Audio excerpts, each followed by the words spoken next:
You snooze, you lose, a phrase that does not actually apply to teenagers. It's essentially settled science that middle and high school students need between 8 to 10 hours of sleep during those crucial developmental years, but they rarely get it. And study after study has shown that sleep deprivation can lead to poor academic performance, a host of negative physical and mental health impacts, increased risk of driving accidents, the list goes on. Daisy Tabachnik has lived it. I was tested for everything imaginable.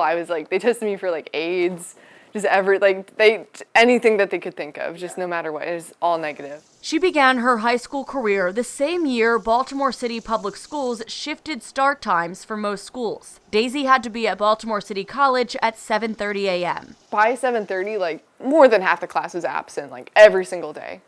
And there were some people in my first period class I didn't even know were in there because I never saw them. And Daisy missed school often too. By her junior year, she would be classified by the state standards as chronically absent. But her mom had been watching her go from a healthy kid to chronically ill. This past January, she transferred to a school outside the district that starts an hour later. That nagging cough she had had since August magically disappeared. I haven't gotten sick once since I've transferred. It's improved my mood.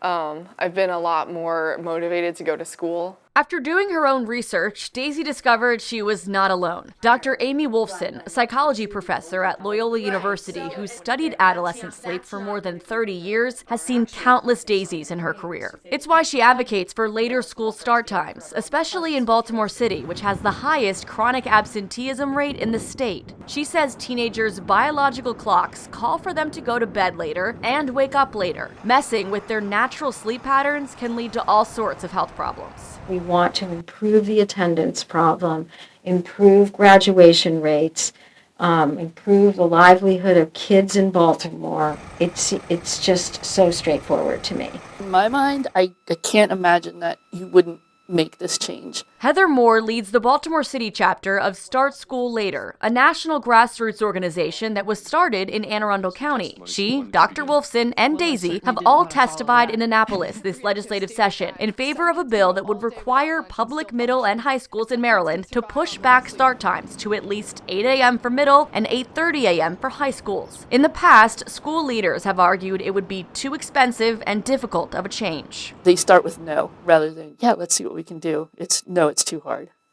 And I don't discount that it would be hard or different. I do discount that it would be impossible. You feel like everything's not being done in the interest of the students, but doing in the interest of how much it's going to cost the school district or how it affects the admin.